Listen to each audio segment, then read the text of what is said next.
नमस्कार, आप देख रहे हैं दृष्टि न्यूज। तमाम खबरों के लिए चैनल को लाइक, शेयर और सब्सक्राइब जरूर करें। एक और जहां कांग्रेस लगातार प्रहलाद पटेल के बयान को लेकर विरोध प्रदर्शन कर रही है, तो वहीं लोधी समाज ने प्रहलाद पटेल का समर्थन करते हुए उनके द्वारा दिए गए बयान को तोड़ मरोड़ कर राजनीतिक लाभ लेने का आरोप लगाते हुए नीमताल पर धरना प्रदर्शन किया। इस दौरान प्रदेश कांग्रेस अध्यक्ष जीतू पटवारी के पुतला दहन का आयोजन भी किया गया, लेकिन प्रहलाद पटेल के ट्वीट के माध्यम से पूरे प्रदेश में लोधी समाज द्वारा किए जा रहे इस प्रदर्शन में पुतला दहन नहीं करने की अपील की गई थी, जिसे देखते हुए विदिशा में भी लोधी समाज ने जीतू पटवारी के पुतले को लावारिस हालत में छोड़कर अपना विरोध दर्ज कराया। संदीप डोंगर सिंह ने बताया कि जिस सुठालिया के कार्यक्रम में यह बयान दिया गया था, उस समय वह भी वहां मौजूद थे और प्रहलाद पटेल ने ऐसी कोई टिप्पणी नहीं की, जिसे लेकर जीतू पटवारी उसको तूल दे रहे हैं। उन्होंने जीतू पटवारी द्वारा प्रहलाद पटेल से माफी मांगने की मांग की है। नीमताल चौराहे पर आप सभी लोगों को नीमताल चौराहा गांधी जी की मूर्ति के सामने ये लोधी समाज द्वारा जीतू पटवारी के विरोध में धरना प्रदर्शन और पुतले को लावारिस छोड़ने का कार्यक्रम था, जिसमें लोधी समाज ही अकेले नहीं सारी समाजों का प्रतिनिधित्व था, जिसमें बड़ी संख्या में लोगों ने भाग लिया। तो मैं उनका धन्यवाद करता हूं।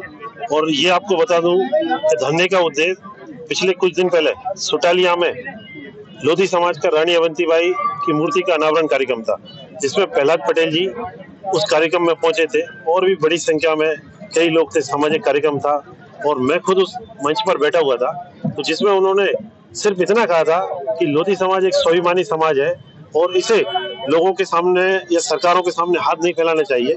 कोई भी कार्यक्रम करते हो या किसी चीज बड़ी उपलब्धि आप दिखाना चाहते हो तो उसमें सबका सहयोग लें, ना कि सरकारों के सामने हम हमेशा हाथ फैलाते रहते हैं। तो उनका उद्देश्य हर समाज से था कि हमें कोई भी चीज करना है या मूर्ति लगवाना है तो हमेशा देखा होगा कि हम नेताओं के पास पहुंचते हैं, सरकारों के पास पहुंचते हैं। तो उनका उद्देश्य है कि हम सब आपस में मिलकर ये काम करें, किसी के हाथ ना फैलाएं, हम देना सीखें ना कि मांगना।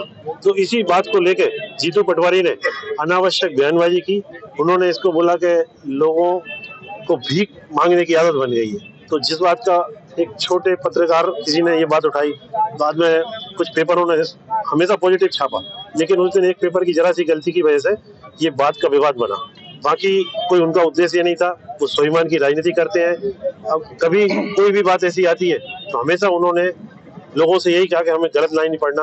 आप सभी जानते हैं कि वो लहसुन प्याज बेसन से इतने दूर रहते हैं और यही बातें वहां वो कर रहे थे समाज के भी। लेकिन जीतू पटवारी जी ने इस छोटी सी बात को, एक गरिमा में कार्यक्रम को खराब करने की कोशिश की। तो मैं जीतू पटवारी जी कहूंगा कि अपनी गलती के लिए आप माफी मांगे और आप अपनी टीम पे ध्यान देते तो ज्यादा बेहतर था एक कार्यक्रम को सुबह। प्रदेश अध्यक्ष जीतू पटवारी का आज आप लोग पुतला दहन करने वाले थे, क्या कारण है जो आप लोगों ने आज पुतला दहन का कार्यक्रम रोक दिया? पहले पुतला दहन कार्यक्रम था, लेकिन प्रहलाद जी ने एक ट्वीट के माध्यम से ये संदेश दिया कि जो कांग्रेस कर रही है पुतला दहन का, हमें वो नहीं करना। हम में और उनमें क्या अंतर रहेगा? तो हम कोशिश ऐसी करो कि कुछ हटके करो, वैसे ही पुतला लावारिस हालत में छोड़ दो, बाकी कांग्रेस पार्टी जाने कि हमें क्या करना है। तो ये संदेश देना था और हमने दिया।